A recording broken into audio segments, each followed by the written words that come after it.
Welcome to California Frontier, the show about the often overlooked and unexpected early history of the place we call California. I'm your host, Damian Basic.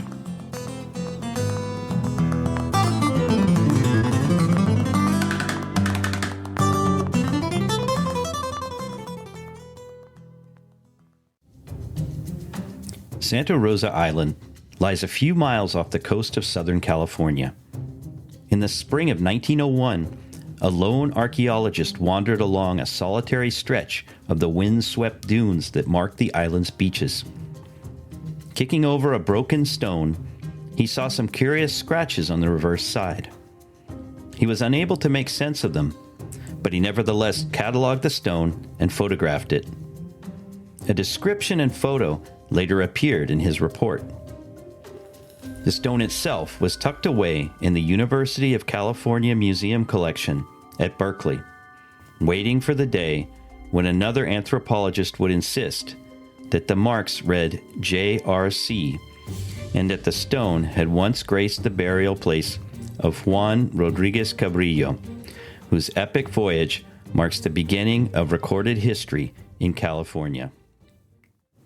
Now, that excerpt is taken from the biography of Juan Rodríguez Cabrillo, written by Harry Kelsey in 1986, and it remains today the most definitive biography of Cabrillo, although Cabrillo himself has been the subject of many studies and much controversy. And today we're going to talk a little bit about this man who impacted what is today known as California, and who marked the first real European exploration of what is the Pacific coast of North America. His ships were the first to enter San Diego Bay and make records of the California coast. During the voyage, he and his men disembarked at several points and made direct contact with Native American inhabitants of the coast and the Channel Islands. While their ultimate goal was to reach Asia, little did they know that death would intervene to change their plans. Juan Rodríguez Cabrillo was born around the year 1500, but no one is certain of where. Many scholars today think he was born in Spain, as his great-grandson indicated in sworn testimony. During his lifetime, it seems most people believed he was from Spain as well. A later author, Antonio de Herrera y Tordesillas, called him Juan Rodríguez Cabrillo Portugués, contributing to the idea that he was originally from Portugal. To this day, there is still controversy around where he was born, but most researchers, at least in North America, are convinced he was born in Spain. That said, there are a number of scholars who also believe he was born in Portugal, and it continues to be quite the controversy. There is just as much mystery surrounding Cabrillo's birthplace as his childhood. No one is certain who his parents were. He never mentioned them in his writings, or whether his family was from noble or peasant stock. We do know that later in life he became very wealthy and participated in mining, agriculture, and shipbuilding, and other commercial activities. Although historians know little about his early life, they do know that Juan Rodríguez Cabrillo arrived in the Americas in 1510, when he was no more than 10 years old. As a young man, he was among the soldiers sent with Pedro de Alvarado to subdue and defeat Hernán Cortés, the conqueror of Mexico. However, he eventually wound up serving with Cortés in the conquest of Tenochtitlan, the capital of the Aztecs. During the battles, the young Cabrillo served as a crossbowman. He was also in charge of building the boats known as bergantines, which the Spanish and their native allies used to navigate the city's waterways. Remember, Tenochtitlan was built on a great lagoon. Bernal Díaz del Castillo, who wrote the most famous account of the Aztec conquest, mentioned Cabrillo by name as having fought in the battles. With the experience he gained with Cortés, Rodríguez Cabrillo went on to serve in the conquest of Guatemala with Alvarado. His actions in Guatemala earned him a great deal of prestige, and he became a prosperous landowner, miner, and shipbuilder. While in Guatemala, he wrote what probably is the first account of the massive earthquake that shook the country in 1541. Encouraged by expeditions in the Pacific during the 1530s, Viceroy Antonio de Mendoza, the king's representative in New Spain, as Mexico was called at the time, was eager to support more exploration. He therefore decided to send out 2 expeditions to the Pacific. The first one was to travel across the ocean with the aim of reaching China. The second, with Cabrillo as captain, was to explore the west coast of North America as far as possible, quote, until its end and secret were sighted, unquote. Since the geography of western North America was not very well understood at that time, Mendoza hoped that both expeditions would ultimately reach China from different directions. Rodríguez Cabrillo's expedition was led by 2 ships. The first was the galleon known as the San Salvador, which he had built himself, of course, with the aid of a great deal of Indian labor. The San Salvador was about 100 feet long and weighed about 200 tons. The second ship was the Victoria, which was about half the size of the San Salvador. Along with the 2 galleons went several smaller vessels to scout safe passages for the larger ships, and to ferry sailors and supplies to the shore. Aboard the ships were around 200 people, including crew members, officers, soldiers, and slaves, as well as a priest and some merchants. In addition to exploring the length of the coast, Cabrillo's orders were to see if there was good country and, if possible, to make a settlement. He and his men were to take note of the people they encountered, their language and religion, and the types of houses they lived in. They were also to see whether the people would be willing to buy or trade goods with the Spaniards. Finally, they were to look out for any news of the expedition of Francisco Vázquez de Coronado, who was exploring the southwest in search of the mythical civilization of Quibira. A number of authors have suggested that Cabrillo was also looking to find the legendary Strait of Anian. Cartographers believe the Strait of Anian marked the boundary between Asia and America, much like the Bering Strait. Many hoped it would also lead to a waterway connecting the Pacific and Atlantic Oceans. Although it is possible that Cabrillo was searching for the Strait of Anian, Harry Kelsey says that there is little evidence to support that idea. Juan Rodríguez Cabrillo and his small fleet sailed from the Mexican port of Navidad on Tuesday, the 27th of June, 1542. They expected their voyage to take at least 2 years. From Navidad, they headed north, and on July 2nd, they came within sight of the peninsula of Baja California. By August, they succeeded in sailing past the 30th parallel, the furthest point that Francisco de Ulloa had reached. Until then, Ulloa was the European who had gone the furthest north on the Pacific coast. On Thursday, September 28th, 1542, the little fleet reached what they called a sheltered port and a very good one. They named it San Miguel because they arrived there on the Catholic feast day of the Archangel Saint Michael. Many years later, the explorer Sebastián Vizcaíno would rename this harbor and call it San Diego Bay.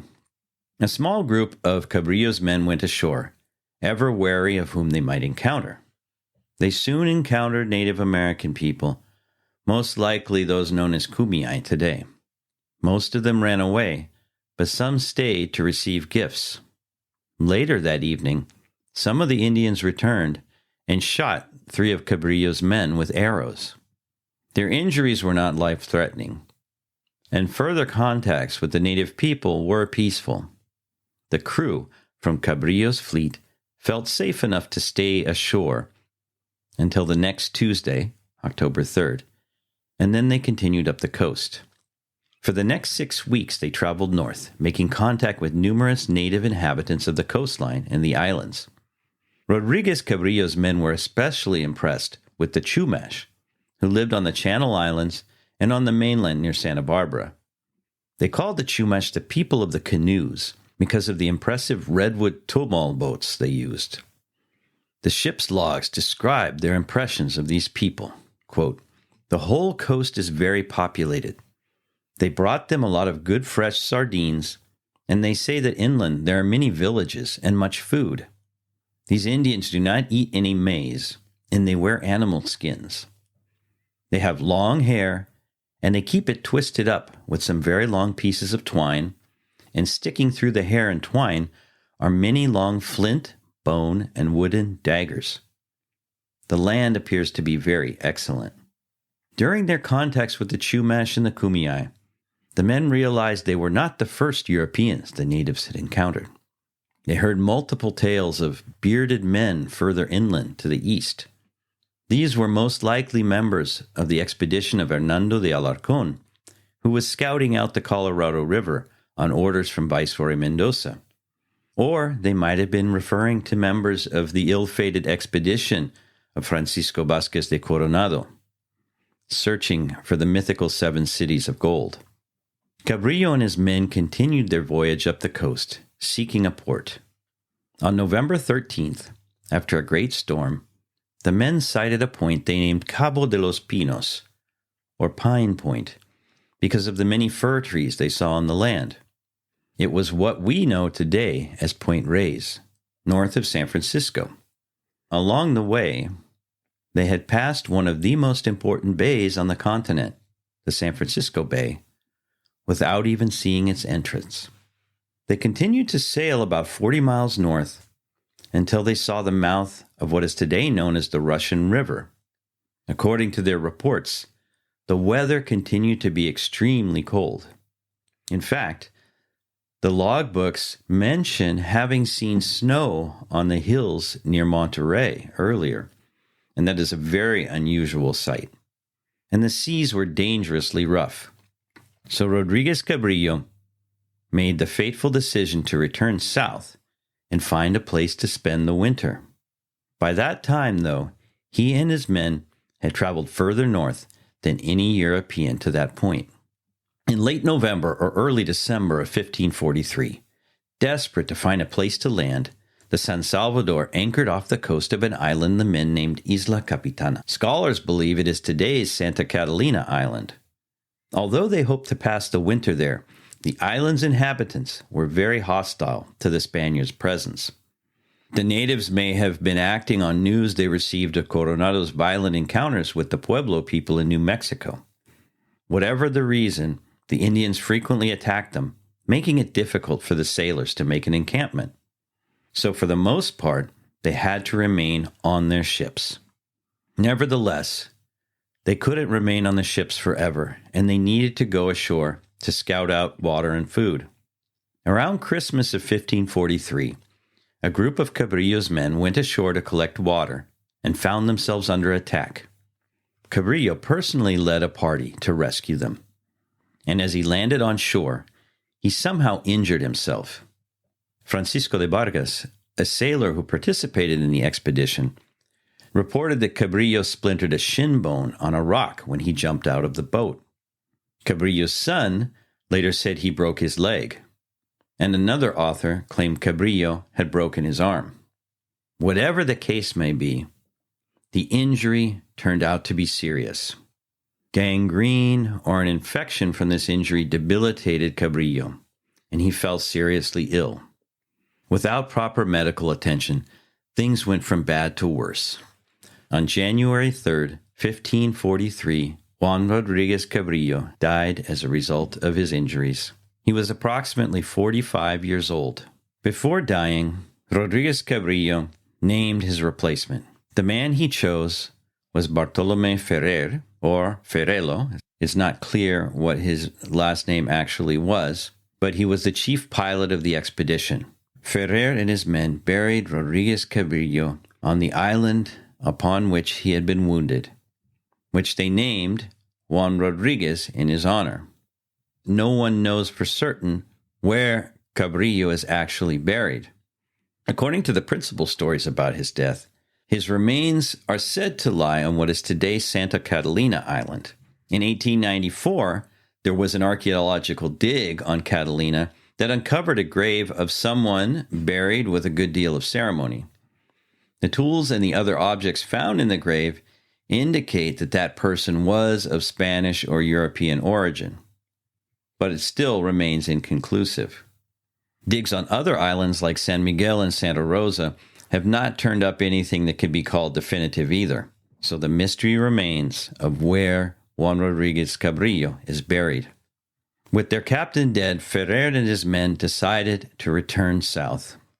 On April 14th, 1543, 9 months after they had begun their journey, they returned to their home port of Navidad without having accomplished most of their goals and with their captain dead. Nevertheless, they had gone further up the coast than any other European to that point, and the account of their voyage would be the first written description of the west coast of North America and its inhabitants. It would be another 50 years before a Spanish expedition, this time led by Sebastián Vizcaíno, would sail as far north as Juan Rodríguez Cabrillo had.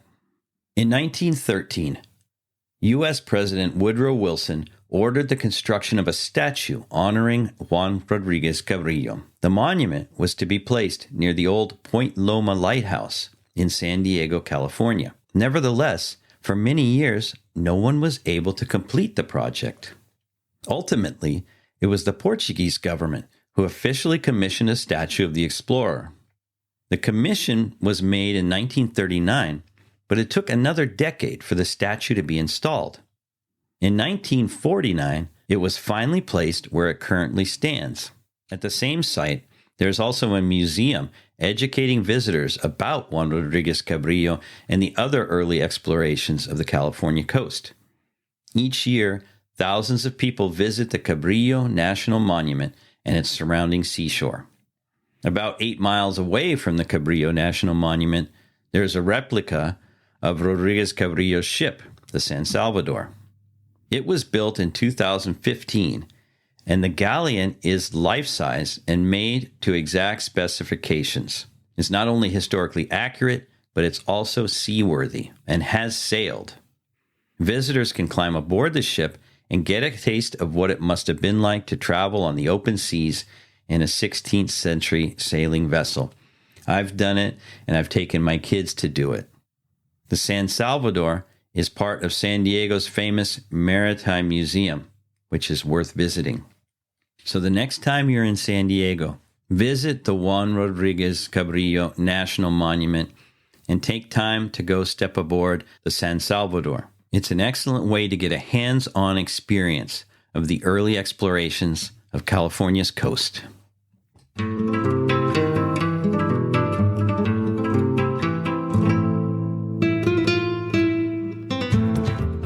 I hope you enjoyed this episode of the California Frontier Show. If you'd like to support the show, the best thing to do is to let other people know about it. If you'd like to support it monetarily, there are a couple ways of doing that. One is by scrolling down in your podcast app to where it says support the show. There you can become a subscriber for as little as $3 a month. And if you want to give a one-time donation, just below you'll see where it says give a one-time donation. Finally, the show is supported by California History Teachers, which is a full year of lessons for 4th grade California history and social studies. You can find out more at www.californiahistoryteachers.com. And if you input the coupon code PODCAST, you'll receive 25% off your monthly or annual subscription. So check it out.